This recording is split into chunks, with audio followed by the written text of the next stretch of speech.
And welcome back, everyone, to Nerd TV for another Global Racing League Truck Series event, live from the Homestead-Miami Speedway on the virtual side here on iRacing, as these guys are going to go 134 laps around this 1.5 mile facility. Dubbed So Sad, Here's Chad 200. Dustin can touch up on that name in a little bit later. But anyways, that's the event name. Chad's back in action. And here's the stats tonight on the weather side of things. No, we don't. Never mind. So Homestead does not have weather. No, so, no, we do. We do. I loaded the wrong one. It is. That was for the other league. So yep, there's our Sunday week start mess up on the production side. Let's go. That's Dustin Loxton's voice, by the way. We'll introduce him again in here in just a second. But 79 degrees in the air, 96 on the track, 81% humidity. That is indeed Florida weather here in late October. Can confirm partly cloudy. And look at the wind gusts, 17 mile an hour. And that is going to sustain this entire race. That can affect the trucks. So if your truck feels stable and then you catch a crosswind, prepare to behold the wheel, because it might not be too comfortable at times in this event. And well, my name is Jeremy Stanley, aka Jay Swifty, and production management here on my right hand side, Mr. Dustin Loxton, aka Ballistic. What's up, dude? My daughter in the background. Oh, that's awesome. Man, we are just dropping the ball here today, and by we I mean me.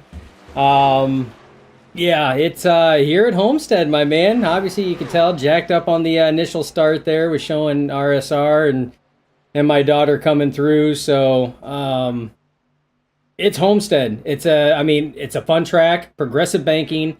It's gonna be fast, side by side. This racing here should be good. Yeah, no. We saw the trucks here. We saw Xfinity, and then we saw Cup today. Just finished up about an hour ago, I do believe, where we saw Tyler Reddick was given the biggest gift of all by Kyle Larson with spinning with 12 laps to go.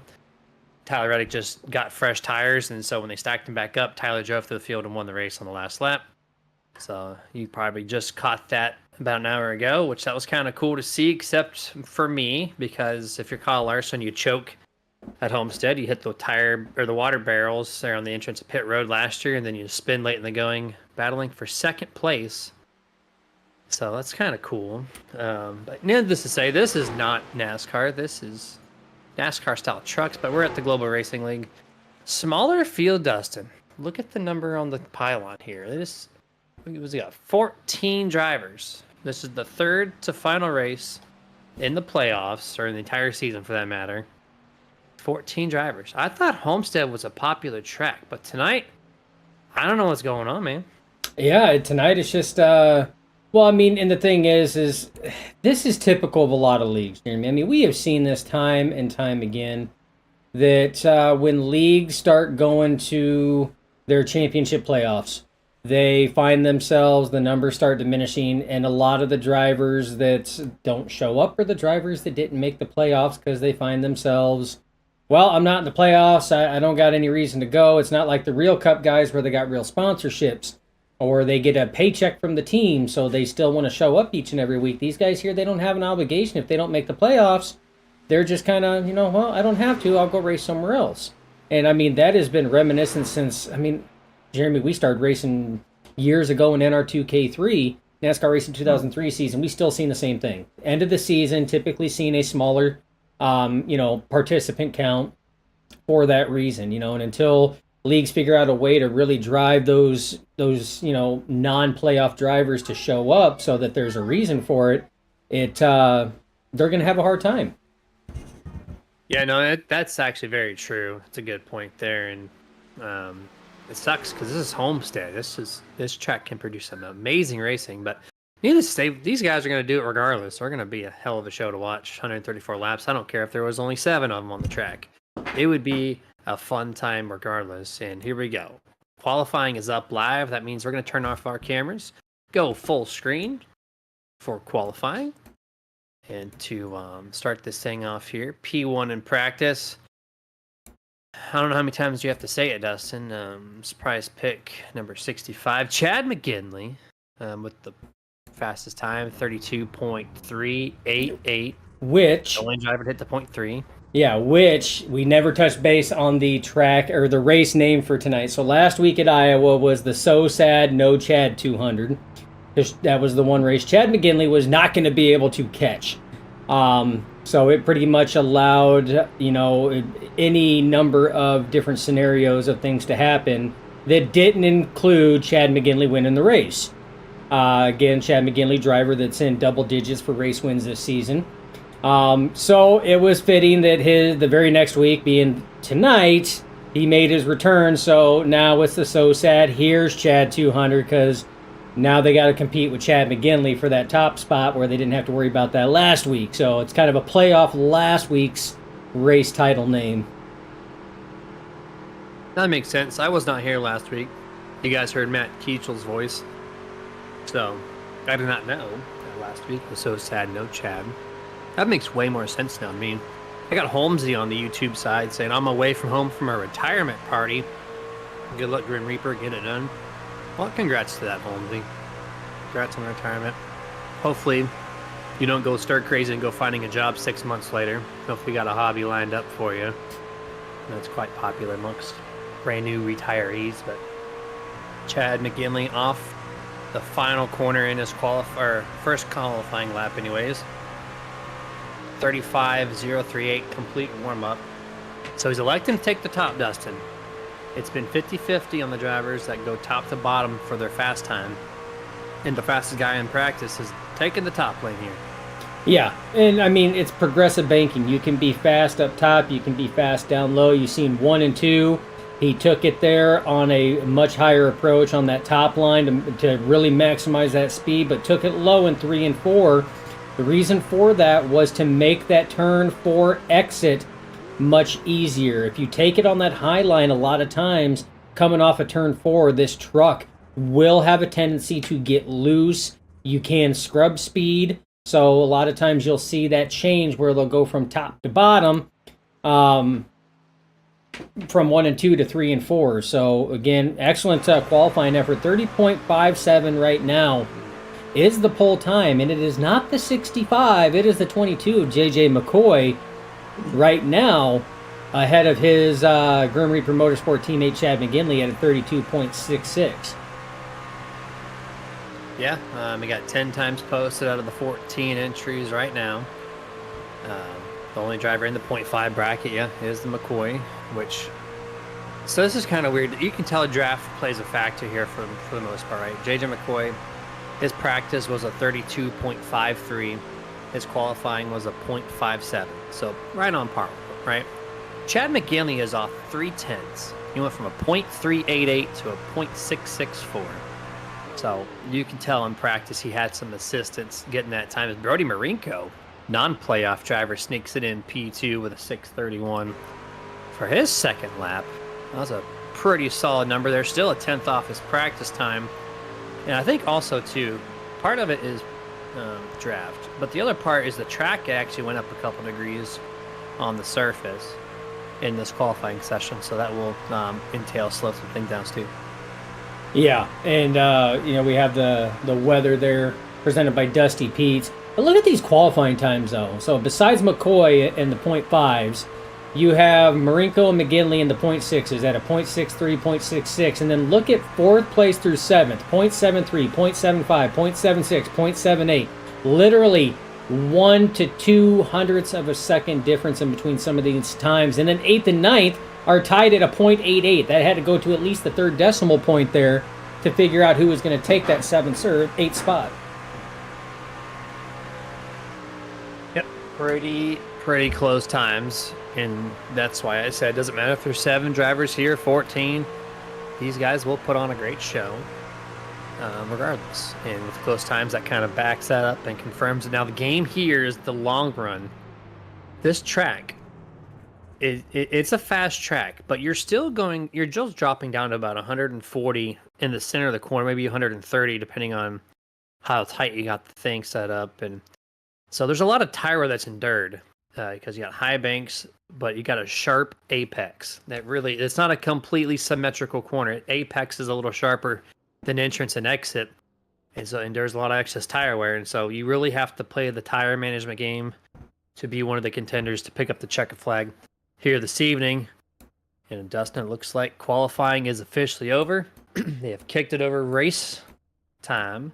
I will say, I'm happy to see that Joshua Slade loaded the right qualifying setup for tonight. He went out and tried to qualify Iowa in a Kansas qualifying setup, which is why he started almost shotgun on the field last week at Iowa. So not the case this week, as he's going to be rolling off the grid P4. Well, that'll do it. Kansas and Iowa have nothing in common except for the D shape itself. So, okay, well, great news. I love to hear it that he's actually showing up with the right truck here tonight. And Dustin, we're going to go down the starting lineup here for the So Sad. Here's Chad, 200. walk down the grid. We got a couple of trucks still waiting to enter, but we're not going to wait. We're going to go for it. JJ McCoy, P1 here to his outside. In the 54s, Brody Marinko. Row 2 in third place, Chad McGinley. Fourth place to his outside, Joshua Slade. Row 3 and 5th will be Clayton White. Sixth place, Bradley Miner. Row 4 and 7th will be Stephen Knight. 8th place, Bobby Mantle. Row number 5, you'll find Danny White in 9th, EJ Luna in 10th. Row 6, John Howard in 11th, Abram Ghostin in 12th. In the 7th and final row here, Shane Wielden in the 77, Ron Harrington in the 57 does take the 14th place on the grid. Remember, 134 laps, 3 sets of tires. That is 1 on the truck, 3 behind the wall. And these guys are ready to go for tonight's race. Yeah, it should be a good one tonight. As you see, the trucks are rolling off the off pit road there right now. They're going to take a pace lap around, get everything lined up, and we're going to see these trucks take battle for 134 laps around Homestead-Miami Speedway. It's going to be high speed, side-by-side racing, progressively banked track. Is going to give us all the sights and sounds and excellent racing for what is the last race before we, or second to last race before we actually crown a Global Racing League Truck Series champion, Jeremy, as we're going to try to figure out exactly what's going to go. We're going to go from this track to Martinsville. So, I mean, you're talking 2 opposite ends of the spectrum here when it comes to racing. So this is going to get interesting. Yeah, all buttoned up here off of turn 4, waiting for the pace truck to come down to pit road. For some reason, they take the very last second to make the cut. There he goes, crosses over the 22's nose, waiting for the Geico restart zone, and there we are. Green flag is out. So sad. Here's Chat 200 is officially underway here. Headed off into turn number 1. We're going to see probably the first 2 lanes being eaten up on the opening half lap. And when we get to turn 3 and 4, you're going to see him fan out right away. EJ Luna already on that case, right up against the wall. It's going to be very 50-50. As he goes down to the bottom, they see him cut down sharp. That's the Pepsi Chevrolet Silverado. Goes 3 wide across. Oh, almost makes contact with the 14 Clayton White, 46 Bradley Miner. 3 wide momentarily. EJ's making some moves early. Yeah, and that, I tell you what, smart move by Clayton White. I mean, that was tight racing already before we even had 5 laps in the books here, and he backed out there and let what happened was going to happen, and he knows and understands there's plenty of laps here to go, and he's got a lot more at stake than what EJ Luna does right now. So we'll have to see what's going on, but right now, Brody Marinko taking an early lead over the 22 of McCoy, but McCoy fighting back on that second groove. He's got the 12 of Joshua Slade in tow. Side by side is Bradley Miner alongside Chad McGinley. So Brad Miner trying to work his way forward. And it looks like we might have had some issues with the 64 of Danny White. Already on lap number 2, and you already catched him a little loose there. Might have had help or might not have from John Howard. He does a double save, triple save. No. He had the first 2 down, the third one, no contact, but went 90 degrees perpendicular with the track. Something you don't want to do ever. And back to the live action here. Dustin, you kind of talked about it, and I finally have to take a look at it. The split paint scheme from Clayton White, which I'm only bringing this up now because that is our series sponsor, Martin Sports. They allow us to do this every Sunday night with a great partnership, helping out the league, helping out us, helping out Martin Sports directly. And so, look at this. This is your old style of putting the number back on the far, far back piece quarter panel on both sides. And it's a split scheme between our sponsor and Martin Sports, which is kind of cool. Very cool, actually.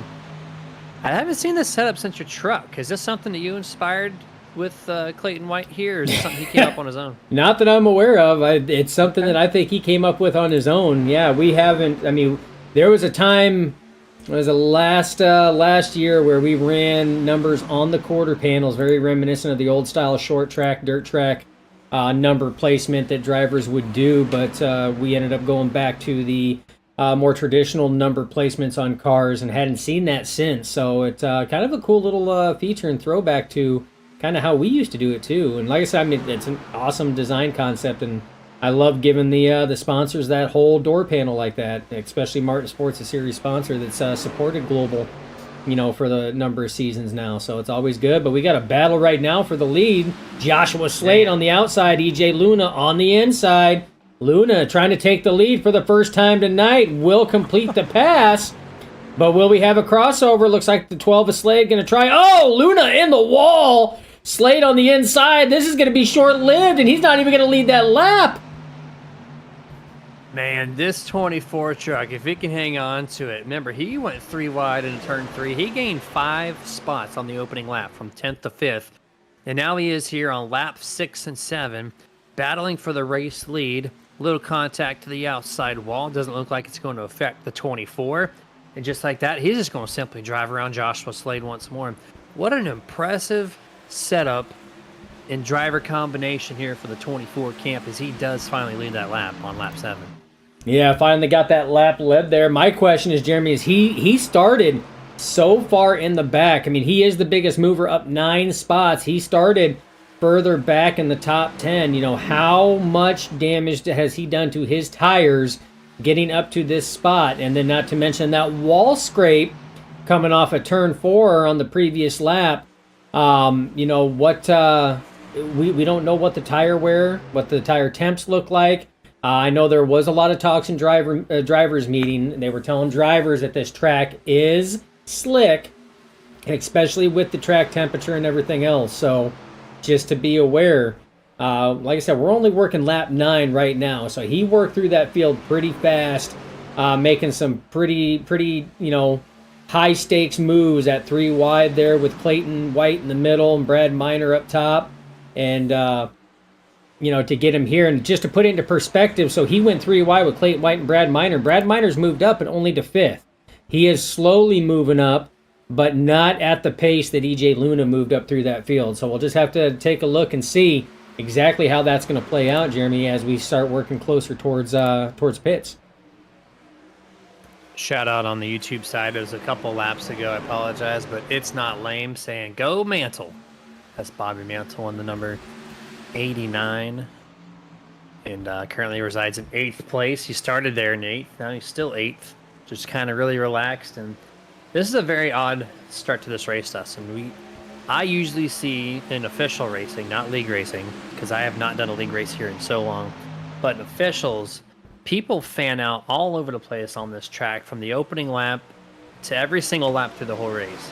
These guys are all running the train on the bottom, which is for tire conservation, and I get it. It's just so weird for me to see this compared to an official race on the iRacing service, and this is what they're doing. This is tire management 101 here at its finest. Yeah, well, I mean, everybody except for EJ Luna, because he made some crazy moves to the inside and the outside. He was not conserving tires whatsoever when he was working his way up. But yeah, it's a very, very conservative start to this race. And I mean, 134 laps, Jeremy. The pit window is roughly between 48 to 52. Again, that is not counting any caution laps that are there. If we get a boomer button box caution, that will actually extend that pit window both on fuel and tires, because you're not consuming either at the rate that you would be going full speed. So a lot of these drivers, Jeremy, we've had some crazy stuff happen in the playoffs here. Some of these drivers are just wanting to get to the end to try to make a bid for the most amount of points, or that race victory, or that top 5, or that Nerd TV podium top 3. You can't do that if you burn your stuff up or take yourself out of contention early on, or if you're involved or caught up in something early on. So remember, a lot of the drivers that are here right now, they are playoff drivers. They are going for that playoff. This is one race that they have. They still got 2 races remaining after this week, and that's it. We'll crown a champion. So they only have 3 events, counting this one, to try to make up the most that they can. So you're gonna see, championship drivers' strategies change, and you're gonna see them race a little differently over the next 3 weeks. to try to get up there. They're not going to go all out because now they don't have a lot of time on the backside to try to make up for any mistakes that would happen in these races coming up. Yeah, and just to put a stat on that, there's 9 trucks currently in this race that are for playoff contention, and there's 5 drivers that are not. 2 of which are in your top 3. EJ Luna, of course, went from 10th to 1st, doing some crazy moves to make his way up there. Then Brody Marinko in the 54. He's in 3rd place at this lap on lap 15, holding a nice steady 3rd place here. So a couple of the non-playoff drivers throwing up some spoilers for the rest of the playoff guys behind them as we complete lap 15. Still single file. We've seen a couple trucks, at least I have, start to dip their nose out. Chad McGinley being the 65. He's doing it. You see him right there, just out to the 2nd groove, trying to find a little extra speed on exit to maybe make the pass. And just like that, as we're talking about it, he's going to go to the inside of the 46 Bradley Minor. And he's probably going to make this pass happen, not off this corner, but maybe off turn 2. Yeah, it all depends on the run he gets off of the corner there. And again, it's that progressive banking, that high line momentum. That's what makes it tough here. And you touch base, Jeremy, on the non-playoff drivers. Now, it may not seem like much, to the viewers out there, when we talk about this, but this is huge. So right now, the highest playoff driver running is the 12 of Joshua Slade. He is looking at all the playoff drivers to maximize and get the most amount of points for the playoffs. Every non-playoff driver that is in between him and another playoff driver is just less points that other playoff driver gets. So right now, JJ McCoy, if they finished right now on this lap, would actually net 1 less point than what he possibly could if he would have been right on Joshua Slade's back bumper. So these non-playoff drivers, they can play kind of a little stinker a little bit there and kind of throw that in the mix. And that's how you can actually get some spacing in this. So, again, strategy, Jeremy. All these drivers, they're in their heads while they're racing, figuring out their pit strategy, figuring out their adjustments down pit road. They're also doing calculations for points. Like, okay, where's the next playoff driver? Joshua Slade's. Okay, where's J.J. McCoy? Okay, he's in 4th. Okay, so I'm at least +2 right now from where he's at if we finish right now. They're doing this, and they're going to be doing this for the next 114 laps that we have around this track. And to jump to the YouTube side real quick, 2 chats. Billy Howard, rooting for family member John Howard, saying go 78. And then Brian Fine from the Tuesday Night RSR Next Gen Cup Series, saying what a lovely Sunday to catch some racing. Hope you guys are doing well.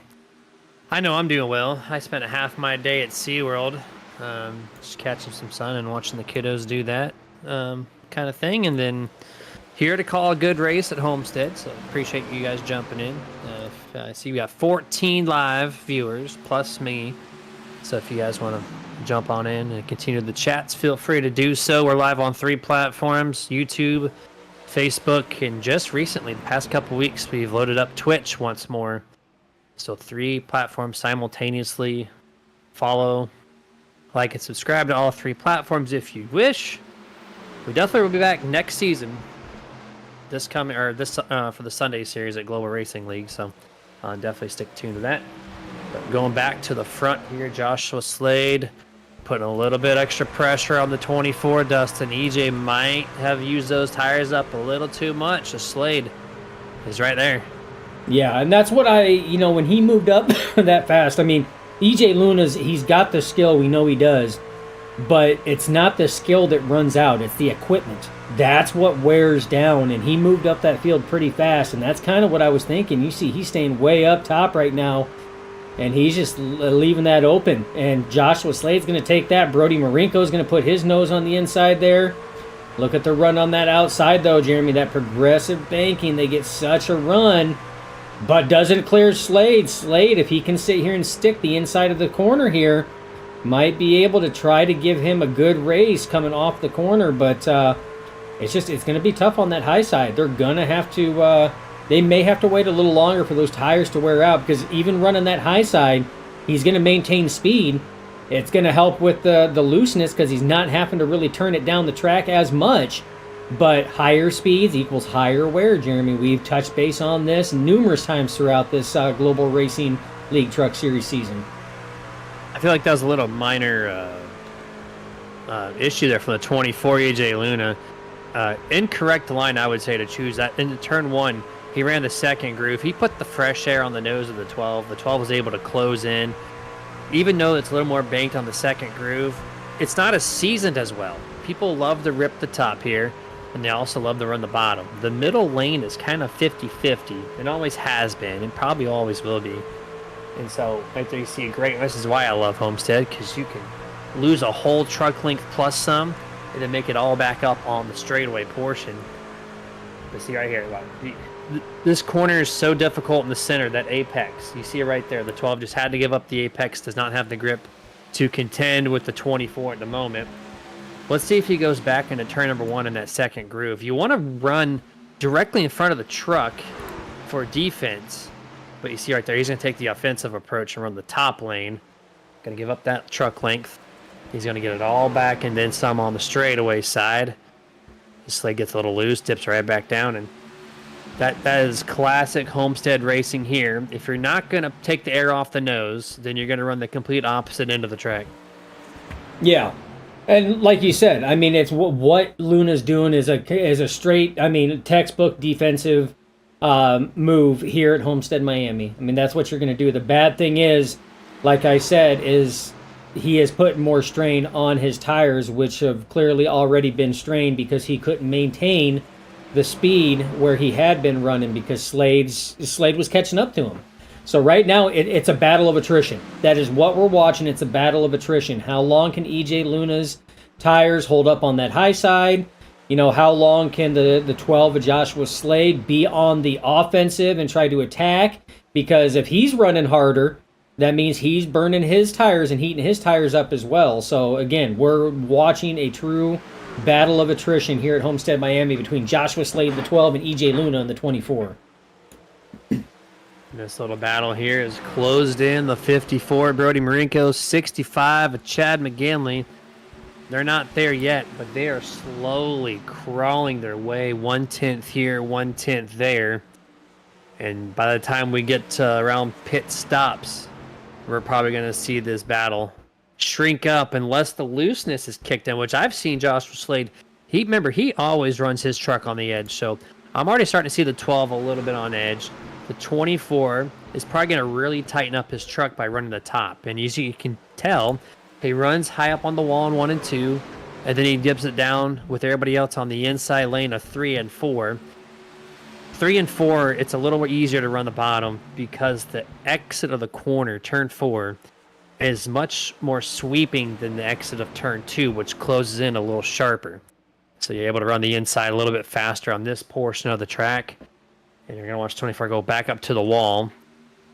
And I don't know if we have a camera in place for that spoiler camera like we'd like to run at Darlington, but as soon as I said that, I knew you're going to do a custom edit here. Drone camera off the roof. Gonna go right. Look at this. It landed perfectly right where we like to see this. You're not going to see it too much on this corner, but watch the next set. Yeah, and you were talking about, too, you know, that the 54 of Brody Marinko and the 65 of Chad McGinley are slowly creeping in. And the thing is, Jeremy, is they don't have to move in very fast. They don't have to. They got plenty of time. And as hard as these guys are running, they do. They've got the time. Runs a little conservative there on the outside. He'd been running much higher up on turn 1 and 2 the last few laps. He's able to get a good launch off exit. But look at that. Well, you can't really tell in this camera, but the 12 of Slade was almost able to maintain that entire back straightaway on the inside of the 24, but he had to give it up on exit, or entrance rather, of turn 3, and he just completely cleared him by 2 truck links on the front straightaway. Great set of corners from the 24 and 3 and 4. Back to the inside goes the 12, and there we go. Right. Oh nope, that's wall glue. That's too much. Get off the wall. And there you go. That's the risk versus reward factor of running the top lane. Joshua Slade to the point.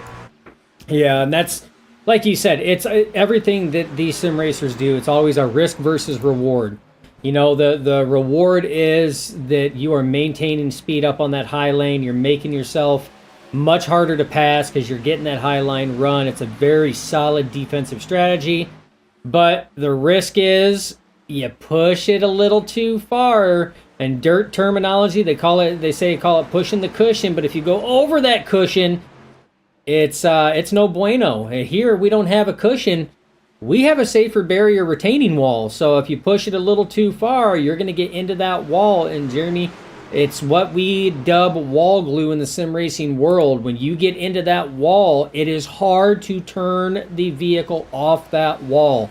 You gotta let off the gas, you gotta really crank it, and sometimes it cranks too far, and that's what causes vehicles to snap and cut back across the track. So it's a very, very slippery slope when it comes to risk versus reward on that line.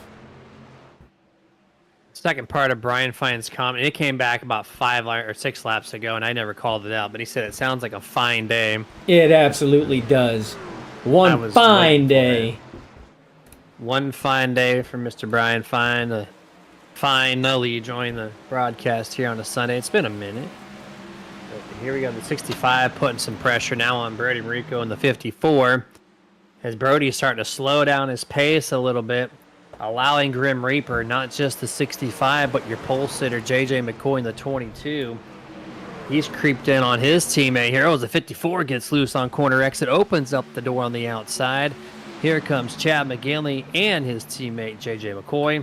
Going to run the second groove, now third groove. Going to take the exit and pinch it off a little bit from the 54. He gets a little loose, goes deep on the exit of turn 4. And there's the pass over the 54. And now 22 is going to try to stuff it up top. Gets the space. Oh, save it. Good save there by Marinko, but he's going to lose the spot to McCoy as well. Yeah, that little bit of looseness, and it didn't look like much, but man, was that enough to slow him down drastically. And look, he lost the position and about 4 truck lengths right now, and he's looking to lose another position as Bobby Mantle's now on the attack on the inside. So right now, it looks like the 54, Brody Marinko, suffering from tires there. Looks like tires just wore out, and a lot of these drivers that we weren't calling earlier that were just kind of laying back, slowly working their way, lap after lap, are now working their way forward. We've seen drivers like Chad McGinley, JJ McCoy, Bobby Mantle, and Steve Knight all slowly move their way forward. I don't know if you saw that off turn 2 exit there. A lot of looseness from the 89 Bobby Mantle. Because a snap loose and he saved it real quick. So great driving from the 89. And I see, I think Michael Lester's global page from YouTube saying, "Go Falcons." I didn't want to call that out because minus the Chargers, which are my long-term favorites, my local favorite team out of the 3 Florida teams is Tampa, which Falcons beat the Buccaneers by 5 points tonight. I don't like that, but I'll give them a shout out anyways. So there you go. And I wasn't going to say anything about it because my boy's favorite team is the Buccaneers as well.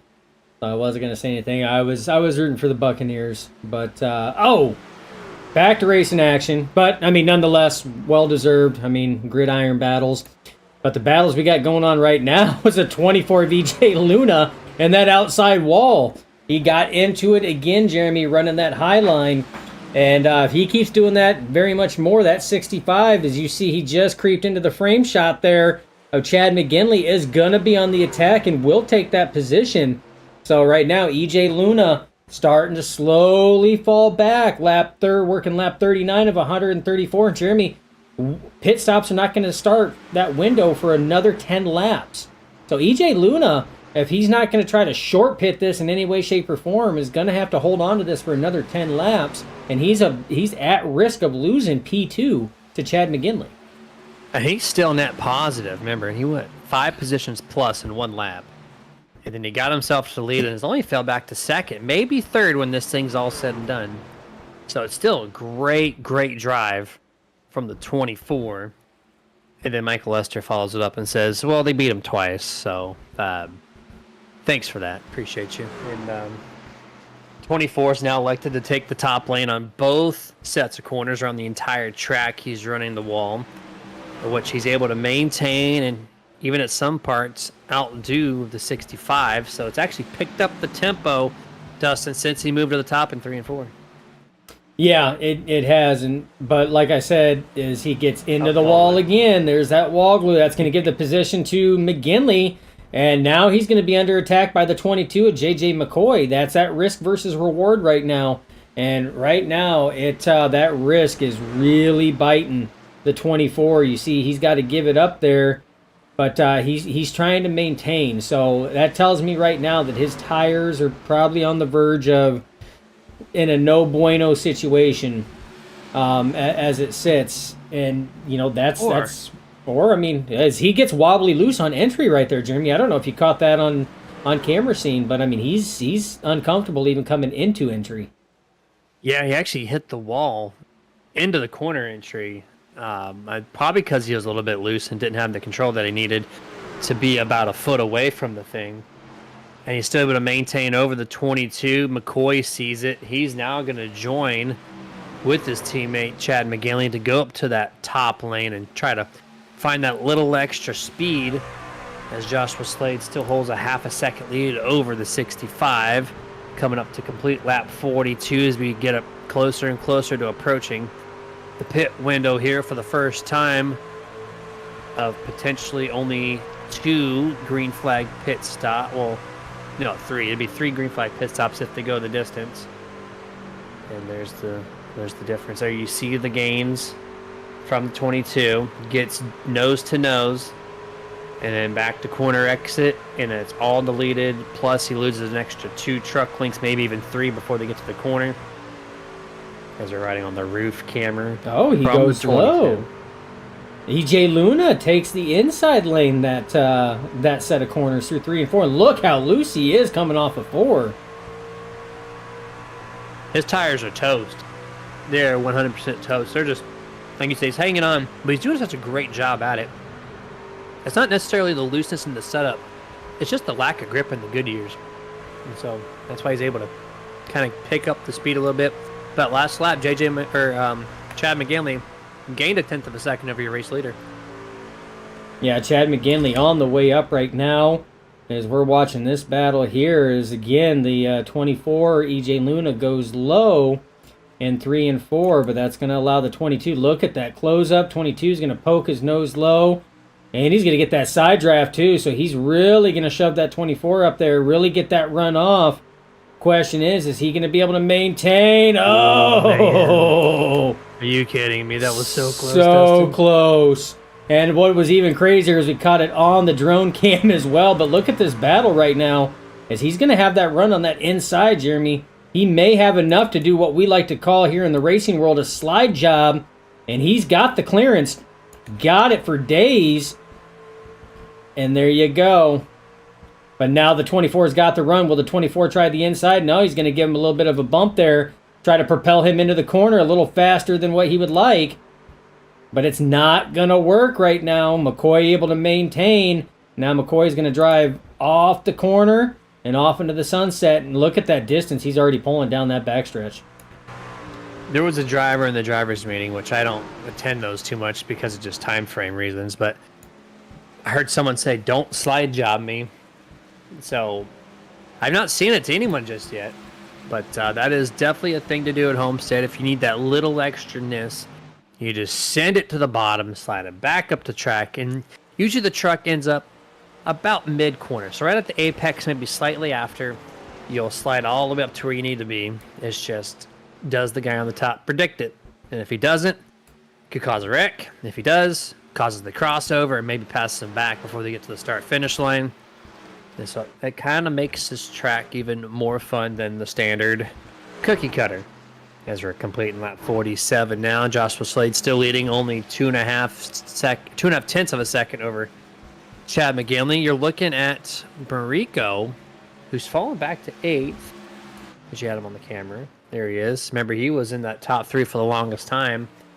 And he has lost every ounce of speed in this 54, back to 8th place right now.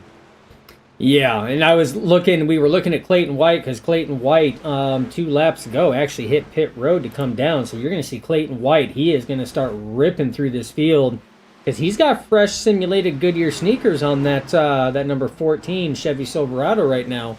So he's going to start ripping. So that actually opened it up because Clayton was actually running right there in the top 10. So pit window is open. It was 48 to 52. Anywhere in this pit window, again, as long as you're not saving gas or anything else, like Mr. Michael Hayes, who is not in attendance tonight, unfortunately, but had that phenomenal 96 lap run, saving 6 laps of fuel to nab the victory last week at the so sad No Chad 200 at Iowa Speedway. As long as you're not saving fuel, like Mr. Michael Hayes, anywhere between that 48 to 52. So I would expect to see some drivers start to look to come down, but not at a moment too soon, because right now we have a battle for the race lead. The 65 Chad McGinley all over the tailgate of the 12 of Joshua Slade. So right now, Chad McGinley trying to throw Joshua Slade a little bit of a tailgate party, letting him know, hey, I'm there. And as I say that, Jeremy, 78 of John Howard down pit road. Couple of drivers coming on the pit scene this time around as we get right to lap 50. And just an update on these lap times, good tires versus old tires. Clayton White at the line this time is going to run a time of 33.5. Your race leader, Joshua Slade, his last time around was a 35.6. That's a 2-second difference between old tires and new tires 50 laps in. As you see the 22 come down pit road, we're probably going to expect to see these guys do the same thing shortly. There's Shane Wheeldon, the 77 race leader, number 12 Joshua Slade. Great entrance to pit road, bound to speed on time. That was perfection from the 12. But yeah, as we're still starting to file in, it is a busy time. I want to say that I don't know how close it was. I want to say it was pretty close. How close was this man to these barrels? Because I swear, oh my goodness. Why? Why did he come so close? That was so close. He had all the time in the world to move away from him. Brody Marinko in the 54 coming down to the service of his virtual crew. Abram Ghostin now down. Chad McGinley, your race leader at the time of pit entry, coming down pit road. That's going to relinquish the race lead to the 89 of Bobby Mantle and Grim Reaper Motorsport teammate Stephen Knight in the 79. Cycling through here. Majority of the pit stops have been done. Still waiting for a couple drivers. And you can see the speed difference between some of them as they pass their competition right there, the 22. He was in the frame, now he's not. Good night to the 89. I'll watch the 12 of Joshua Slade. Inside. He's going to be clear at turn 1. Well, actually, he's already clear. Now watch when he gets to turn 2. This is what 2 seconds real time looks like. He's already out of the picture frame, just like that, gone. So, even though they're logging extra laps on these sets, Dustin, this is kind of like an F1 style set. Do you go with the 2 versus the 3 stopper? We thought it was going to be shy of 50. And here we are on lap 54, and they are still extending the time on the track more and more. Bobby Mantle still likes to stay out. So 2 drivers still left to pit. Yeah, and what is crazy, so in order for them to make it on one stop, they have to get to lap 68. 68 is going to be right at that halfway point. So they literally have another 13 laps to go after the completion of this lap that they have to run in order to try to make it on one stop. And right now, Stephen Knight comes down. The only one left to pit is that man, and there you go. He is not making it 55. He will have to stop again, Jeremy. So this will be a 2-stop race, or 3-stop race rather, in order to get this done, because they're not going to be able to make it on just 2. So looks like every driver out here going to be electing to do that 3-stopper and take that safe, conservative approach. Yeah, definitely. Here's we're looking at Clayton White, the 14, the first truck to come down pit road. Way back on lap number, let me get that fact straight there. 14, last pit stop was on lap 46. He's on 56, so 10 laps this time around. And it is cycling him all the way up to where he needs to be. Just waiting for the 89 to pit, and he's got it. So, well, he's got it right now. Yeah, he did. So yeah, Clayton White is going to take that lead, and he's heads up by a large margin. But we'll see how long it takes for it to be deleted. Right now, Joshua Slade, he's back about 2.5 seconds. JJ McCoy, actually, he's in P2. JJ McCoy's in second right now. But it's right in front of Slade, so it kind of works both ways. But yeah, you're going to see him probably in the next 10, maybe 15 laps, be to the back bumper of the 14, and make an easy work of him. Yeah, but here's the thing, Jeremy. So prior to this, Clayton White was running about P8, P9. Okay? He knows, doing the math, that it's going to be a 3-stopper, that nobody's going to try to sit here and stretch it for a 2-stopper. So he knows it's going to be a 3-stopper, so he does the short pit approach. What does that do? It gets him out front in clean air right now. By the time these other drivers catch him, he's already going to be halfway through his pit run on this set of tires and this tank of fuel. So he just has to hold on just that second half of it, and then he's restacking it, re-racking it, and doing it all over again. Not a bad call, Jeremy. And if you sit here and look at when some of these drivers pitted, like Bobby Mantle, pitted at 55, that means he can make it to lap 110. That's still 20 laps difference. Well, guess what? If this thing stays green, this may be the winning strategy, because right now, by the time they catch him, Clayton White is going to be would have been out front leading for roughly about 20 laps.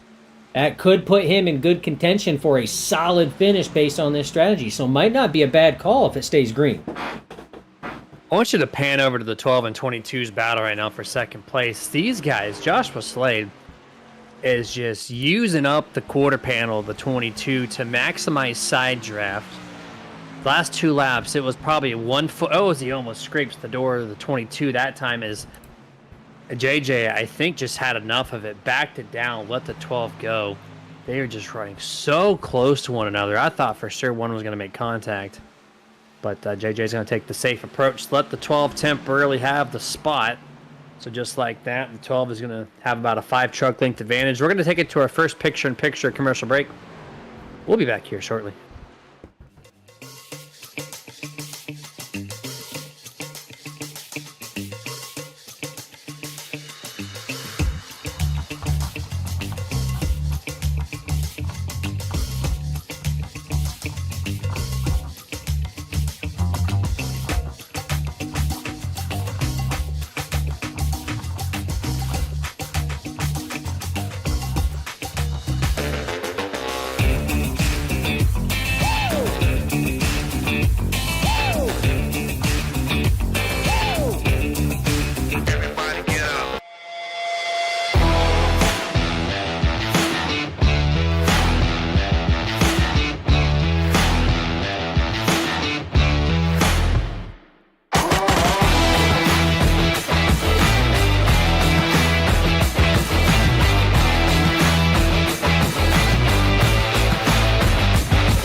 And back to full screen here. Lap 65, scheduled 134 laps for the So Sad. Here's Chad 200.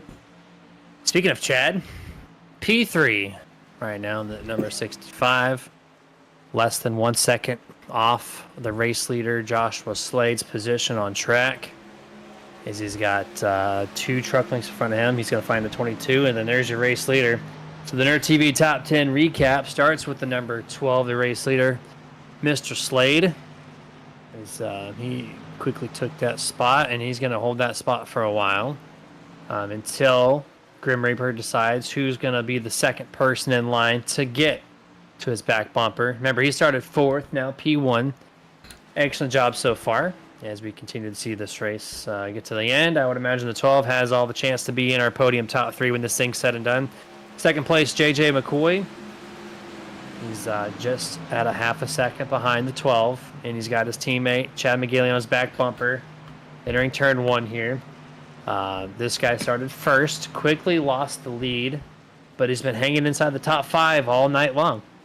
So just overall, very solid performance for the 22. Chad McGinley has his race named after him 2 times in 2 weeks, so just popularity, most wins of the 2024 season. Once again, looking to be a strong contender for a podium finish. He started 3rd, and right now he currently runs in 3rd. 4th place, Clayton White, up 1 spot, started 5th, now in 4th. We touched base on his new paint scheme, which, by the way, his paint crew has been working hard for this guy. His whole team had new colors every single week. So we don't know what to expect for next time. But anyways, Clayton with the strategy of doing the short pit, and he's still holding on to the top 5, so well done there.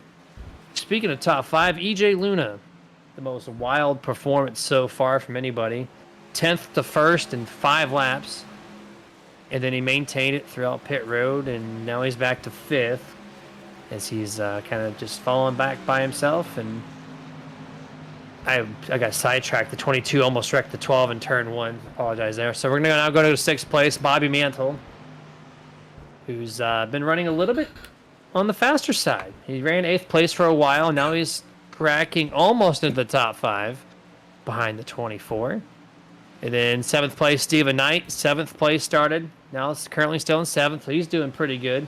Running very consistent. Very consistent guy. Just needs to find a little more speed compared to his teammates. 8th place, Brody Marinko. This guy was in 3rd place for the longest time. And then he just fell off. And then he's not really recovered. So that long run speed, not with the 54's camp, but still running decently overall. 9th place, Bradley Miner in the 46. Started 6th. Now he's in 9th. Kind of dropped back just a little bit, but that's okay. Truck completely clean, minus he almost smashed the water barrels there in the pit road entrance for no reason. So thankfully he did not do that. And then your 10th place truck, John Howard in the 78. Started in 11th, now in 10th. About basically it for this number 78 clean race again. For every single driver in the field. Now, Dustin, that's our Nerd TV Top 10 recap. We got to go back to the race lead. It is spicy right now with the 65 and the 12. Yeah, these two have been going at it hardcore, side by side. Like you said, while we were doing the Nerd TV Top 10 recap, there was almost a little contact there, but McGinley is going to take that position. Slade is going to try to drive it off the corners, not going to have the drive off. Going to have to pull back in to pull that draft up. And this is where, in pre-race show, Jeremy, in qualifying, you were talking about that this track, it does utilize a little bit of draft, and that's where you're going to see it being utilized down those long straightaways, front and the back stretch. That's where it's going to be at. But for the first time tonight, though, I do believe that is the first time we've seen the 65 of Chad McGinley up in the top spot. So lap 71, 65 to the point. He's going to launch way past him as he's got Shane Wheeldon right in front. He's going to go to the low side of the 77. Probably make that pass happen either this corner or next corner. Off of turn 2 does not make it happen, which is that. Oh, there he goes. He finally does. Okay. That's going to help the 12 a little bit, but then can the 12 get around the 77 just as easily? That's the next question between these two set of trucks. As I think it's a great time, Dustin. We're going to do the turn up the tudes here. We're going to listen to these trucks go around Homestead. Be back here in a few.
Back to full screen.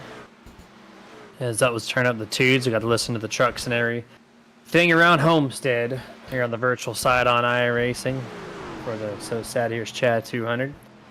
Looking at the battle of the 24 and the 79. This is a battle for 5th and 6th place. Top 5 up for grabs at the moment. 2/3 of the way into this event. He's got a little pressure from Stephen Knight. Looking far side of the track. One high, one low. 79 almost, and I think will get him clear. Nope, he's going to relax that corner exit. Allow the 24 to swoop back through. And then just like that, we're going to try it once more. Top to bottom. 24 is flirting with that wall, Dustin. I don't think he's going to have to speed off corner exit this time. And 79 does not press the issue. Again, keeps it down low. Yeah, this battle back and forth, though. But, I mean, if the 79 can maintain doing this, you know, that 24 is...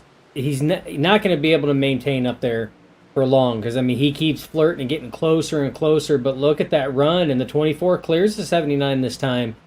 So this is why this track here is one of the tougher ones to pass because of that progressive banking like that. We've seen the 24 VJ Luna maintain in the top 3 for the longest time, running this very same line, running that top groove there. But we also seen it bite him a couple times too, as he got wall glued a couple times. So this battle here could progress for a number of laps, Jeremy. Yeah, 100%. Which I'm all good for it. There's not too many battles on the track at the moment. This one is the best one, and it's for a little meaning. It's for that top 5 spot. So, race leader Chad McGinley, almost 2 seconds ahead of Joshua Slade, put on a clinic here on the back half of this race. JJ McCoy's 3.6 out, 4th place Mansell back to 6.4 seconds. So it's just a massive separation between all these drivers out here. And so I'm going to take my time as well to thank one of our partners that does not have a rotating commercial. Dusty Pete's Gifts and Collectibles official hobby store for the Nerditudes. They're based out of New York, and they have many things nerdy, whether it be collectible trading cards of any variety, action figures of all sorts, 1,000+ comic books to choose from, NASCAR diecast because they support the sim community and they're a little bit of a NASCAR nerd themselves, and just many things nerdy and just in general. So if you want to head yourself to dustypete's.com right now, whenever you do purchase from them, put the Super Nerd checkout code in, Super Nerd all caps if you want. It's going to save you 15% of your purchase online of $20 or more. Absolutely. He's back to the race in action. Again, Chad McGinley out to a commanding lead right now. 2.3 seconds over Joshua Slade. Joshua Slade still running solidly in that second position, and he's got a very comfortable gap between himself and third place JJ McCoy. And, I mean, really, Jeremy, if you look at the top 4, they're all gapped comfortable. Like, they have no pressure in front of them. They got no pressure behind them. They're literally just running comfortable. The only position that's got any battle going on is this one right here. And like you said, it's for the Covenant 5th place. So that top 5 stat. And this battle is currently being occupied by the 24 of Luna and the 79 of Knight, as they've still been going at it. Stephen Knight, though, still trying. This might be the best opportunity, but just, again, doesn't press the issue. So side by side as they go down the stretch. Continuing to press the issue for 5th place. Still held by the 24. One of the few drivers, surprisingly to me, I know there's drivers that have been popping up to that or the very high line, but EJ Luna has been the only consistent one doing it, and he's doing it well. I thought his tires would have fallen off to the point that he would just, fall back like Brody Marinko, but no. EJ is just consistent and running the spot. And speaking of Brody, pit road time for the 54, potentially coming down for his final stop. He's under the 50 laps to go. He has an opportunity to do something with his short stop. As long as it stays green the rest of the way, we'll have to keep an update on the 54, see how this works for him. Yeah, and he looks like he may be trying to do something like what Clayton White did. Hopefully try to get him back up there when these guys make their last pit stop, and hope that he has enough of a lead to try to capitalize on that ever important track position. Because right now he was slotted back there in that 8th position. Really struggling with the long run here, which this race has turned into that long run. So that's kind of the gamble that drivers and crews have when they come to these tracks is, hey, do we sit here and try to set this up for a short run? Do we try to set it up for a mid run? Or do we set it up for a long run? Is it not going to have any cautions? Are we going to go long run and have green flag? Do you want to set it up for that safe? Oh, 24 Luna in the wall. That's going to allow the 79. Oh, the 79, though, getting loose as he tries to turn it down. So he's going to scrub speed. So that potential opportunity to pass turned into a non-opportunity for the 79 of Steve Knight. As Steven had the spot for a moment, then EJ just being there, and he's back to it right there. Just repassed it. What a great race between the 24 EJ Luna, 79 Steven Knight. They've been doing this 15 plus laps consecutive here, and it's not like the 24 is, he is so close to the outside wall, and we've already caught him probably 3 times with wall glue. But he has been flawless on the top this time around. Not getting stuck up there, but still keeping it right on edge. And with this arrow, take there that back. is. There's your broadcaster's curse, and he's done. 79, clear as day. Now he's going to take 5th. Yeah, 79 Steven Knight takes 5th. Broadcaster's curse strikes again. But Jeremy, we're at the tail end of a run. Every driver's tires are just screaming at them right now. They're ready for something new. The longest driver that was out was the 89 of Bobby Mantle. Okay, so Bobby Mantle didn't come in until lap 55, come into 56. He can go to lap 110. He still has another 18 laps after the completion of this lap that he can run to match what he did. And technically, any of these drivers can come in at this point in time and they can make it to the end for what would be their last pit stop. And speaking of that, the 64 Danny White coming in for what will be his last scheduled pit stop right now. Danny White on pit road, the 2nd or 3rd driver I've seen on this final cycle. They know they can make it from here because we've seen the drivers go 50 plus laps and they are under that marker. So now, I don't know what you do if you're 4th, 5th, 6th place. I'm not too sure how you want to go about that. I know Chad McGinley is probably going to cut the run right in the middle.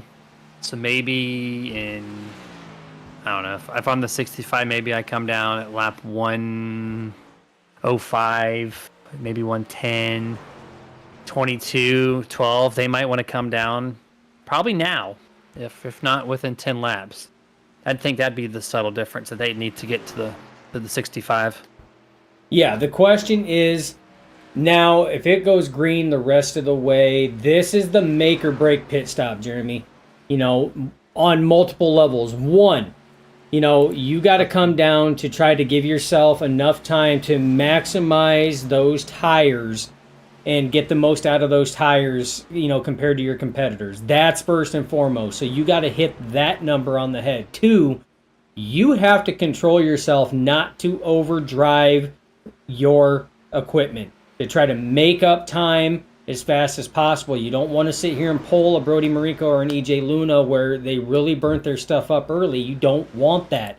So it is hit or miss right now on these drivers, as we got Abram Ghostin and John Howard hitting pit road right now for their final pit stop coming to their virtual pit crew.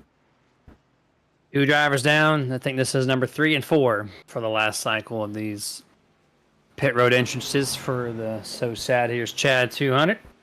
Now we're looking at the 89 Bobby Mantle, 22 JJ McCoy. Bobby Mantle. He's catching kind him. of flip-flopped at Dustin. He's been picking up speed on the second run. And he is here contending for a top 5 all of a sudden. Yeah, actually, he's contending for a top 3. He's catching his Grim Reaper Motorsport teammate JJ McCoy. But this is in the later stages of this season, Jeremy, this is typical Mantle. You know, it's we call it playing that mantle game, not the mental game, the mantle game. He is very good at tire conservation, letting drivers, especially on the long run, letting drivers wear their stuff out, and then he will slowly reel them back in. But it's only super successful if we get races like today where it's super long green flag runs. That's where you see Bobby Mantle shine on that long run. And just like that, he puts himself into podium position right now, passing his teammate J.J. McCoy for P3. Playing the mantle game. Well, there you go. There's your quote there. And Joshua Slade on pit road, 46. Bradley Minor also. So that's going to be trucks 5 and 6, if my counter is correct, on the final pit stop cycle. And so Slade, he did it right before the lap 100 marker. Whoa! Oh, Clayton White. Oh, my gosh. I don't know if you can VHS that thing. Get a little... Oh, my. Rewind. Oh, my. Clayton, my man over here flirting with disaster. Oh my goodness, flirting with disaster. And I'm not going to point out the irony that I believe it was Mr. Clayton White in the driver's meeting that said, guys, don't hit the water barrels at the end of pit road. I could be mistaken, but I want to say there's a good chance that he was the one that said it. So going to point out the irony in that one.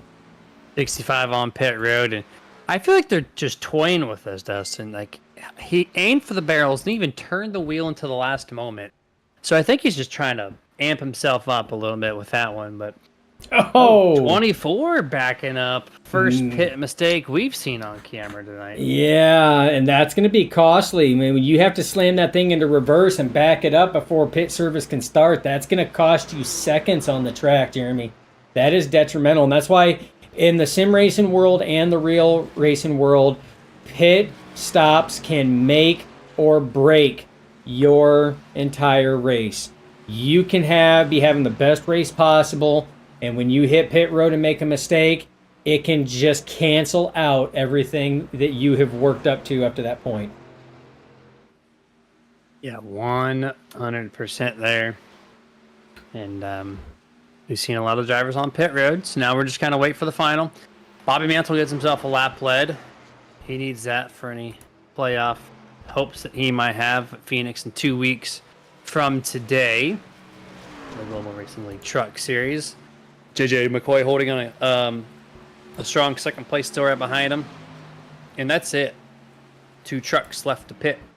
And Chad McGinley, right now he's 29 seconds back. We'll see that close all the way up and then some once these 2 guys head down pit road. But again, it's about 2 seconds per lap is the speed difference between the guys on fresh tires versus old tires. Just like that, 29.2 to a 27.2. So exactly 2 seconds there between them. So the 89, the 22, what they would like to do is run about another 3 or 4 laps, maybe even 5, and then see a caution. That'd be perfect in their situation. Get caught up in the pack and have the fresh tires, but I don't think they're going to get that Tyler Reddick moment. No, it's not looking like that with the way that everybody is spread out. Shane Wheeldon coming down pit road right now. He's got the left sides up. Jack is dropped, and off he goes. But yeah, I don't think that we are going to see that boomer button box caution with the way that everybody is spread out right now, Jeremy. I mean, we have a big gaggle right now going into turn 1, but that's because we got drivers that are exiting pit road. But, I mean, as it sits, I mean, there's not really a whole lot going on. You know, drivers are just not close. Everything is spread out from these long green flag runs. We've gone 103 laps. Green flag racing, and this is what 103 laps of green flag racing at Homestead-Miami Speedway looks like. Absolutely factual here. We're going to take time to thank another partner that does not have a rotating commercial. That is Victory Fuel, the hydration partner for the Nerditudes. This drink comes in 3 different flavors, both very tasty. My favorite is Purple Potion, which is one of 2 that is currently available to purchase. You just cannot do Throttle Punch for another week or 2. This drink is full of electrolytes, absence of caffeine, and a low sugar content. which makes it for a perfect drink for you, your grandma, your grandpa, even your 2-year-old kid. It's just full of vitamins. And when I say energy, it's not just straight up caffeine. It's all the vitamins that are mixed in there that kind of helps boost your overall your energy overall without, any third party things kind of spiking and crashing you later on. So really tasty, healthy, all that good stuff. No artificial dyes, and comes at a good price point. So if you head over to drinkvictory.com, use the Super Nerd checkout code. It'll save you 10% on your online purchase. Yeah, excellent product there. Again, perfect for everybody, any age. It is excellent. Right now, Bobby Mantle holding on out there still. Pulling laps. And Jeremy, at this point in time, I mean, he is losing so much time on track at this point, and he's got less than 30 laps left to try to utilize any fresh tires. I mean, at this point in time, I feel he's doing more damage staying out here than what he is good. Yeah. At this point, if when you come down pit road, you're going to be at a major disadvantage. That's why you just need that caution, which I'm not getting any vibes saying there's going to be a caution, but you never know. It takes one truck to get loose, and we might have one. So that's what he's hoping for. That's what he's praying for. And you see the 22 McCoy. He was battling him. He came down pit road. Now he's going to pass him like he's sitting still as he gets around now. Abram Ghostin in the 25. Here comes the 24 of Luna.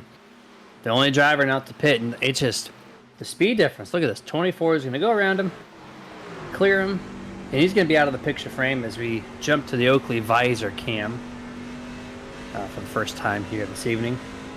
You see the outside of the 25 run, the 24 run the bottom. A couple different lines between this group of trucks. And going back to the bottom goes the 89. Does he pit this time? Yeah, and that's what I was kind of looking at and kind of wondering. It looks like he is Good coming timing. down. Yep, right down pit road.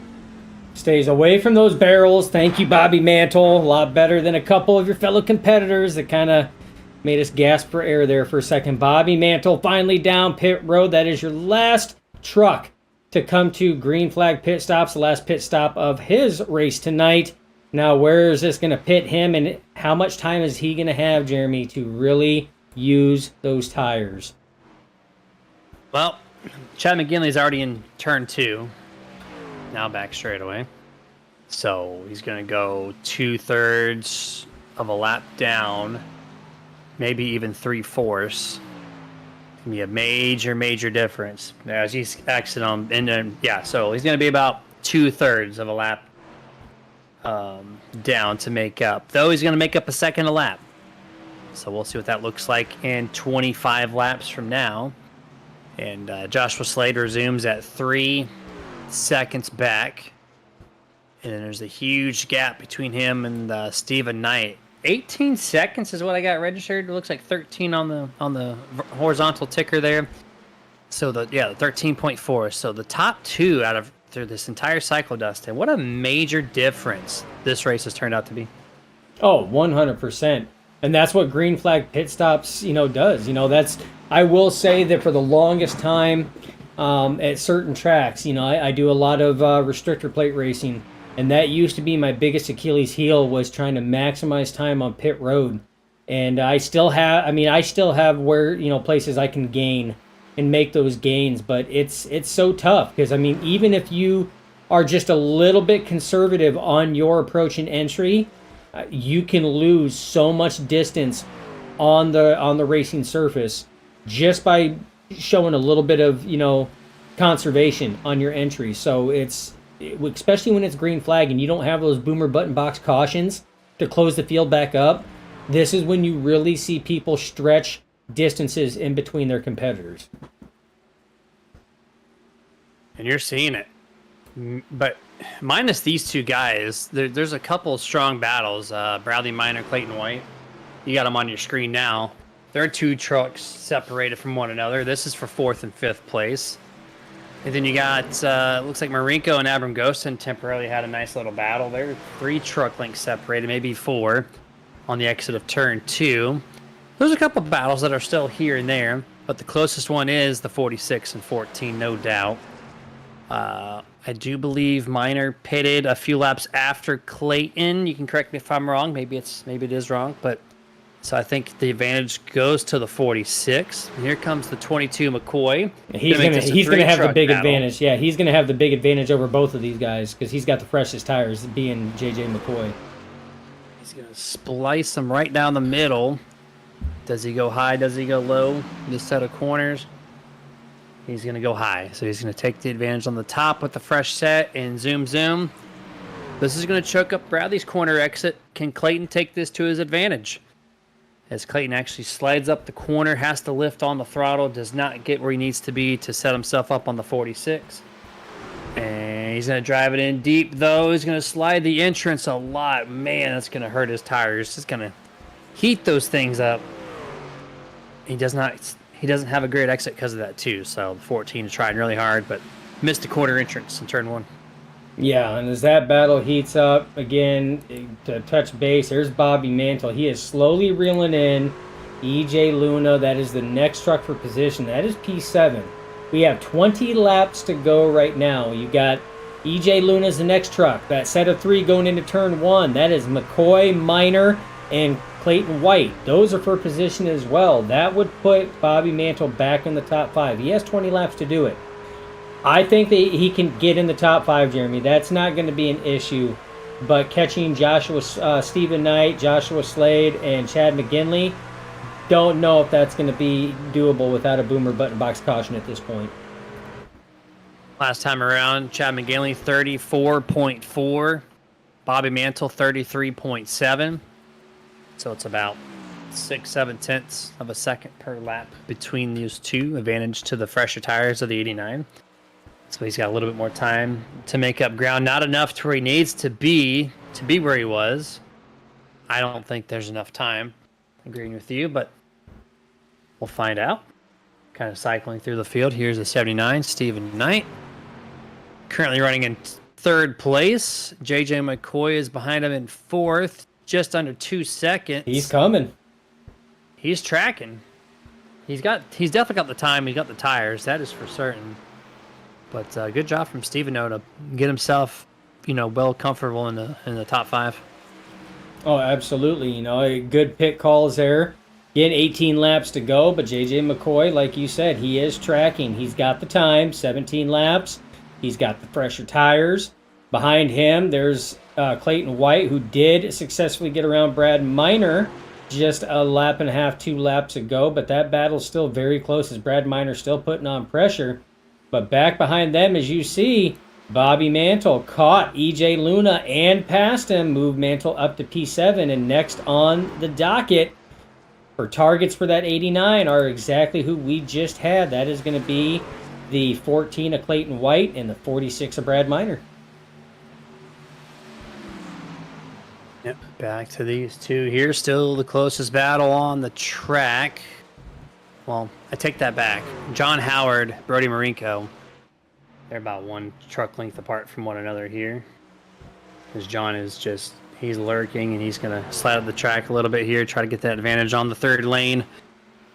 Gets a little bit of speed there. Last time at the line, they were only 1/10 separated, and at the line this time, they are still 1/10 right to the back bumper. Great run off the corner exit for the 78. She's going to track them all the way up to the wall. They're both going to play the chase game at the top. Contact. It's going to send... Oh, no, John. Save it. He does. Great save. He drove into the back bumper of Brody. Brody hung onto it to John. Well, they got to reel him back in again. Yeah, he's got the time. He just has to make sure that those tires are not angry at him. Don't know if you noticed this, but again, you talked about paint jobs, and John Howard rocking a Miami Vice paint job here at Homestead-Miami Speedway. Kind of cool, right? I love the continued theme from the teams out here, especially from whatchamacallit. They are just working overtime each week, matching the theme of the track that they're at. So shout out to them. They got 2 more tracks on the schedule to do that with. What was it, Martinsville and Phoenix? So, yep. What do you do for Martinsville? Do you bring out an Oscar Mayer truck? Contact still. Okay, well, Well, he got back to Brody, but he keeps making mistakes as he gets here. Well, and here's the thing, though. I mean, Brody Marinko got a little wobbly on corner exit there, and then I don't know if that was a checkup by John Howard where he went up to the wall, and then he ended up getting in the wall. So, again, just constant, and now they're right back to each other's bumpers there, side by side, off into the corner as they go. 78 Howard low, Marinko high. They're going to come off the corner, nose to nose, little loose by the 78, nose to nose coming to the line. Marinko holds that spot. Ooh, roughing each other up side by side, mere 1 to 2 feet separation between door panels, and John's going to take the spot, but he gets loose and slams the outside wall, goes back to the inside. Is the 54 Marinko going to take the spot?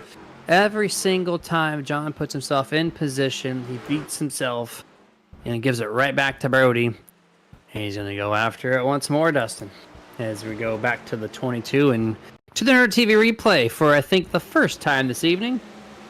And that was the pass for third. Remember we talked about J.J. McCoy tracking in the 79, and he went to the outside. That almost looked like teammate kind of giving a little bit of leeway to another teammate with fresher tires. Give him that outside run and just let him rip it. I have to agree with you on that. I think that was indeed the case there. As I'm keeping my eye on this battle. I know it's not for a position noteworthy. It's for 10th. But it's still good. That's noteworthy. Nose to tail. That's a pivotal battle position. It is a top 10 stat, and I talk about it. You're absolutely right. And that's why you see these two drivers battling so hard for that. They want that top 10 stat position here. Not to mention that, oh no! There goes Brody Marinko. Tires lifting up. Down to the inside, though. No caution come out. He's going to get back into it. But as I was just getting ready to say on that one there was that John Howard is a playoff contender right now. And the 54, Brody Marinko, is not. So you see right here, just caught that bumper right there, and it was enough to just loop, and around goes Brody Marinko. We'll see tires lift up off the ground a little bit right there. So again, roof flaps doing exactly what they are supposed to be doing. But that right there just took the 54 of Brody Marinko out of contention for that top 10. He needs a boomer button box caution to get him closed back in. But Jeremy, those tires, man, he was spinning and sliding them, so that's not good on those tires with 8 laps to go. And I think the wording's iffy, but I think John Howard in the 78 is on some type of 1-week probation for pit violations, multiple violations from last week. Driving through multiple pit stalls, 6 pit stalls, which is over the allotted amount. So that plus that contact, which I'm not going to speculate, but he got to him 3 times, and each time there was contact almost. 2 of the 3 times for sure. So that was, I don't know about that race, but that might trigger something for next Sunday at Martinsville. We'll have to find out on the Discords. Up to the admins on that one there, and they review every race and every incident post-race. So we will have more news and updates for that next week. 100% jumping back. Now, since that race is over, to your race leader, 5.5-second lead over Joshua Slade is the guy's name that's on tonight's series or race title. Here's Chad 200. Well, here's Chad on your screen. 6 laps to go. 9 miles. And this guy is clearly in the catbird seat. Nothing in front of him, nothing behind him, except for clean air. And he's got a stable truck. And it's just, if you don't see the caution, then this race is clearly his. As you look on the iRacing iFlag track map, as you pull it up for me, you see he's got almost a half a set of corners behind him. He's got a quarter of a front stretch ahead of him without anything or anybody. And there's your second place, Joshua Slade crossing the line now. His third place fellow is back in turn 4 I almost got a little 3-wide little event there. And look who it is. The guy who I thought didn't have enough time to bring it back, he's in third. He passed JJ. He could be tracking. Well, I don't know if he can make up 6 seconds in five laps, but that's a straightaway. Great run from the 89. Yeah, he's a straightaway behind P2 Joshua Slade right now. So, I mean, he has tracked. He fell all the way back to like 8th or 9th after his green flag pit stop, his final one. He's worked his way all the way back up to podium, 4 laps to go. Like you said, about a 6-second difference in between himself and Joshua Slade. It's about a straightaway here at Homestead-Miami. Don't know in 4 laps if he's going to be able to do that, especially now, seeing as he's had, those tires have kind of weathered in a little bit, so they're starting to equalize out. So I don't know if he's going to have that, but a solid rebound there on that pit strategy, and he's solidly in the podium right now as he's driving away from JJ McCoy, who's sitting P4. Great stuff out of the 89's camp to run getting loose, trying to get underneath Brody Marinko in the 54. Gets to his inside quarter panel there, going to make the pass happen in turn 1 and 2, I would imagine this time. His 54 drifts up to the top, and there's the pass completed. As we're under the 5 laps to go, 2.5 now. As Chad McGinley continue to put on the clinic over everybody else right now. 89 does not have the time to get Joshua Slade. He's still in that 5.5 to 6 second difference with only 3 laps to go. But third place, it's just an excellent drive from the 89 with the call on pit road to pit really late. Somehow he found the speed to make it happen, and there's that man right there. He's about to pick up a checkered flag in 1.5 laps. Yeah, as he's working through turns 3 and 4 right now.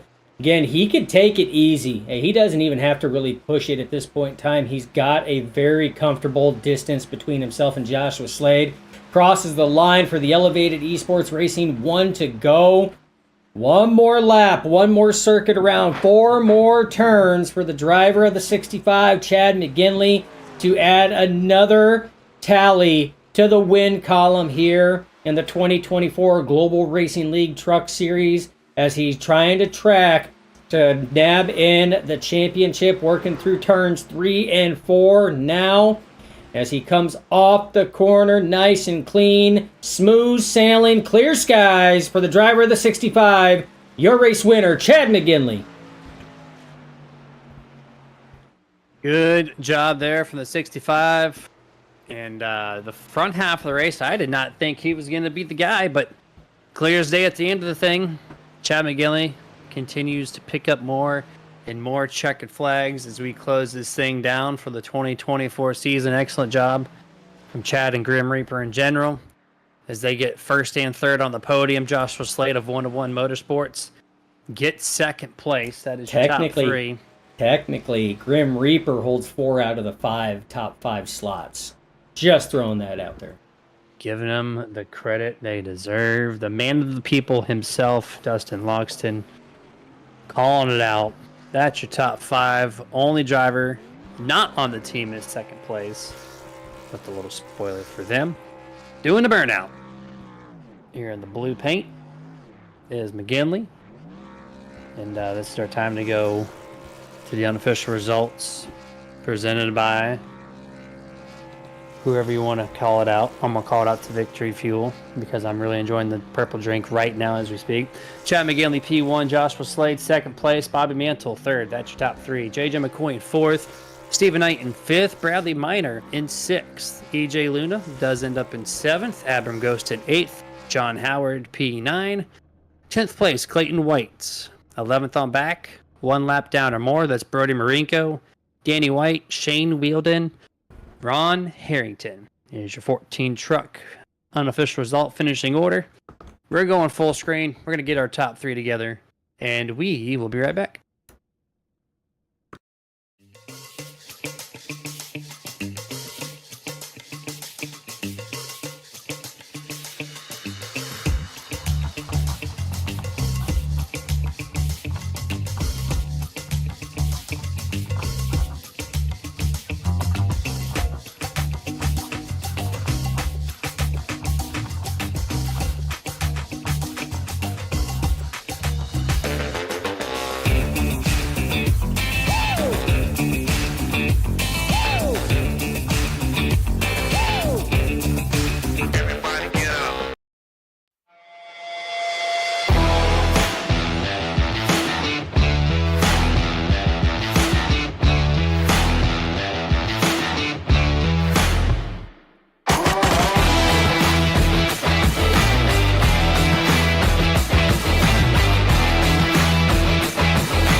And back here for the Martin Sports post-race show, we got our top three gathered up. We're going to bring them in one at a time, starting with your third place finisher, number 89, Bobby Mantle. Congrats on P3, man. Thank you. Yeah, your truck, you started 8th place. You kind of hanged right around the 8th, 7th spot for the first whole run. And I was like, okay, he needs to pick up some speed. And then you just do this completely odd strategy, staying out really, really late into the run compared to everybody else. And then you just picked them off one by one and found third. So was that like an audible that you called mid-race to get yourself a better position at the end? That was the plan right from the start. Like I knew I had nothing on Chad. I knew Slade was fast, so I just tried to hang with him as best I could in that first stint, run it right to the end, and just keep pushing it. And I wanted the freshest tires possible at the end just to run through everybody and not have any challenges. Well, that you did there. And were you kind of surprised, too, that the fact that a lot of the drivers, especially in the first run, ran the bottom? I know it's the safest route for tire conservation, but I'd really expected at least half the field to be up on that top wall, but there's only a handful of trucks that did so. Were you kind of surprised to see that? Kinda, yeah, because in the official races throughout the week, you saw a good mix of probably half the guys or more going up to that wall, because the run you can pull off from that is just amazing. But risk versus reward, you got to be real close to that wall to make it happen. So I just focused on staying low the whole time with this setup because it was safer for me, and I found it to be faster in the end. Yeah, 10-4 on that. 2 weeks left in this 2024 season. What do you think your thoughts are for next week's Martinsville race? I don't know. Anything can happen, so I'm just praying I get a good race there. I'm feeling pretty confident right now making it to the Final Four, but who knows? Anything could happen at the paperclip, so just I'm going to need a little bit of luck on my side, I think. We've called races that only had probably 3 cautions there, and believe it or not, we've called a race that had, I think, Dustin, was it 29 or 30 cautions in one race? It was 29. 29, so we've seen it all. So hopefully it's not on that end, but I hope not. Yeah, it's insane. But either way, congrats on P3. Strong finish tonight. Any shout outs before we let you go? Shout out to the guys here at Global. You guys are throwing on the broadcast. My friends for tuning in, and I got to show a little extra love to somebody who always tunes in to watch. Thank you for being there, Kelly. I appreciate it. And yeah, thank you guys for what you're doing. Absolutely. You are very welcome. And we'll catch you next Sunday, man. Have a good rest of your night. Thanks, you too. Thank you. Now, Bobby Mantle on the number 89. And Dustin, we're going to bring in one of the familiar faces here. Number 12, Mr. Joshua Slade. What's up, man? Congrats on P2. Hey, thank you. Yeah, man. Strong truck overall. Started 4th, ended up in 2nd, so hung out in the top 5 the whole time. Middle of the race, I thought you had a decent chance to get that W. Between the middle of the race and the end of the race, what was the difference, do you think? I just didn't have the long run truck I wanted. I mean, the truck was great overall, but just the long run. I was kind of wearing my right rear tire more than I wanted to wear it. Try to make some adjustments, but I just couldn't make the right adjustment. And then, yeah, I just didn't have it. So, good win to Chad. He had a phenomenal long run truck, and the better driver won this week. And then I didn't really see you creep up to that outside lane too much. Is that something you practiced for, just to stick to the bottom the whole time, or was the truck just a little uneasy up there? I didn't practice it at all this week. Just the truck was pretty good in officials. I didn't really have the issues that I was having on officials here, but didn't really put in too much practice at all during the practice session. So I should have just practiced for it, but overall, I just unexpected, expect the unexpected. Yep, 10-4 on that, man. Not every race can be easy for you, but 2nd place still awesome job regardless. So congratulations on that. Final thoughts before we let you go? Oh yeah. Shout out Reaper Speed Labs. We brought a good setup this week. We'll be better for next week at Martinsville. Should be a fun one. Shout out everyone on 101 Motorsports, Bradley Miner, Abram Ghost, and Brody Marenko. Appreciate those guys coming out for each and every week and racing hard. As we get down to the nitty gritty, the points actually have been updated. So just looking at it now, and who's the top 4 drivers for the next round. It's gonna be a pretty fun battle. So hopefully I can just have a strong finish in Martinsville next week and move on to the next round. Yeah, 15 points separates you in first place. So Martinsville could definitely be a wild card event for this championship season ender. So good luck next week in Martinsville. I'll probably be talking to you then, and we'll see you next week. All right. Yep. Thank you, guys. Yes, sir. That was number 12, Joshua Slade, in that Ghost Energy truck. And now it's time to bring in the guy who wins the race. He's done this quite often. Number 65, Chad McGinley. Congrats on the victory. Appreciate it. Hey, man, middle of the race, actually the first half of the race, you kind of ran about 4th, 5th place, kind of just hung out. And then you just took off like no other. Was this something you just kind of waited and figured you would attack late in the race, or did your truck just come to you as the run progressed? Honestly, it was just trying to feel the track out, see where the truck really felt good, what I could, capitalize on with others, and sitting in a line was getting a little boring for me, and it was just I wanted to start making some moves, so ended up just one by one getting back up there, and then after that first run, my truck was just lights out. I mean, it was on fire. Yeah, first run, it was a train on the bob, and I noticed you were one of the first ones to kind of put your nose on the second groove and just kind of slowly started leapfrogging. And you, like most others, did not go to the top. Was that intentional from the get-go, or was your truck not feeling too good up there? Just risk versus reward. I mean, I used it a few times, catch up a Slade, try to build some runs. I just couldn't quite get it done. When, you make the move to the inside and try to pass someone when they're on the outside, it's tough. But no, it was just mainly the risk versus reward. I mean, you hit the wall, you're down everything that you've worked for. So it was just a matter of just keeping it on the bottom and just keeping the truck clean. And eventually the time will come, keep the tires on it. And with a fast truck like yours, there's no reason, I guess, really to press the issue there. So completely understandable. Well, it looks like the points are updated, and you're sitting 14 points out of your teammate, JJ McCoy from Martinsville. What are your chances at Martinsville, man? Oh, well, I mean, barring any incidents, I hope I can, get out front and stay out front. That's going to be the ultimate goal. I mean, it's the safe way. I don't want to be anywhere where any braking mishaps or checkups happen or anything, because it's a parking lot when they wreck. So my goal is to be out front and hopefully check out. I like Martinsville a lot, so hopefully a good turnout and have a good race, honestly.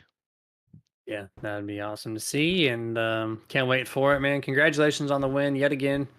Final thoughts before we let you go? I just appreciate you guys for putting my name on the sponsorship logos and stuff, whatever, for the name of the races. I appreciate that. I'm glad you missed me. I'm glad I'm back. Missed last week racing. Didn't really watch the race, watched a little bit, but not being in it kind of hurts the feelings a little bit, but I had a good time in Vegas, so it was fun. Appreciate Grim Reaper putting on some good practice runs this week, and Team Conti for the setup. It was flying like always, and appreciate you guys for putting on a great show, and Global Racing League for putting on a good league to run in on Sunday nights. Yeah, absolutely there, man. Well, congratulations again. We'll see you next week in Martinsville. Have a good rest of your evening. Yep, you too, guys. Appreciate it. Yes, sir. That was Chad McGinley in the 65, and that is your podium top 3 there. Dustin Homestead, spaced out, couple of close racing, and then one big oopsie off of turn 2. That settles the night. Yeah, I green flag from flag to flag. Absolutely no boomer button box cautions. So excellent run for tonight. I mean, like I said, this track, it delivered exactly what we'd expect it to deliver. Passing was hard. The progressive banking, that high side exit, corner exit speed and runs that you got, I mean, just made it so hard to pass. We've seen battles last 10, 15 laps. And the green flag runs, stretched it out. So strategy, pit strategy came into play on there. But, I mean, for the most part, I mean, it was a very quiet race here at Homestead-Miami Speedway. for the Global Racing League Truck Series. So can't say it's going to be the same come next week, though. The paperclip always poses its own, shall we say, unique challenges. So we will see what's going on. But these drivers, they got a lot. We will have it narrowed down to the Championship 4 after the conclusion of next week's race at Martinsville, where they'll go and battle it out at Phoenix for the title. So a couple tough races, Martinsville and then Phoenix. So we'll see what we have in store here over here at Global Racing League. Yes, sir. Martinsville will be a blast to watch. As you guys, if you wanted to tune in, this Tuesday is our season finale for the RSR Next Generation Cup Series, as they're going to figure out what champion, or who they're going to crown as champion, rather, for their series. But then next week we'll find Martinsville, which will be same time as tonight, 7 p.m. Eastern, 6 Central. Be there. Join in the chats, have fun with us as always, and that's it. We're going to close this thing out. Scott Martin's voice will take it from here. You guys have a good rest of your night. Stay safe and get your nerd on. This presentation is brought to you in part by Martin Sports. Get the apparel, look stylish, be badass with apparel from Martin Sports. martinsports.gg. iRacing iFlag. Must-have flag marshaling system for any aspiring sim racer. Get yours today at iracingiflag.com. Boomer button boxes. Total sim control at your fingertips. boomerbuttonboxes.com. If you race hard, then you need to rock hard. And no station gets you harder than iRock935.com. If you're a collector and that's your game, then Dusty Pete's, that's the name. DustyPete's.com.